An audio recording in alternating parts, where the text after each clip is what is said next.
Gérald Darmanin souhaite instaurer un isolement renforcé pour les narcotrafiquants les plus dangereux en prison. Le ministre de la Justice nommé il y a une semaine s'attelle à la question majeure, la lutte contre le narcotrafic.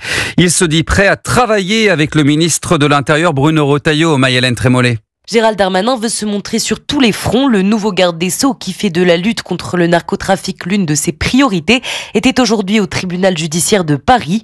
L'occasion de s'expliquer sur les nouvelles mesures à mettre en œuvre pour empêcher tout trafic depuis les prisons. Je pense que la France est capable, malgré les difficultés budgétaires, de pouvoir isoler les quelques dizaines, la centaine de chefs de réseau pour donner d'abord un signal extrêmement fort et pour montrer le volontarisme de l'État. Dès son arrivée place Vendôme, Gérald Darmanin s'est engagé à donner les moyens d'une justice plus ferme, plus rapide, le tout en s'inscrivant sur la même ligne que Bruno Retailleau. Nous connaissons, vous le savez, comme d'autres pays, une recrudescence de ce narco-banditisme. Il faut donc évidemment que nous soyons extrêmement coordonnés avec le ministère de l'Intérieur et que nous soyons extrêmement fermes. Le duo représentant d'une droite forte au gouvernement déclare avoir les mêmes ambitions, pas seulement dans la lutte contre le narcotrafic, mais aussi dans l'exécution des courtes peines ou encore le contrôle de l'immigration irrégulière.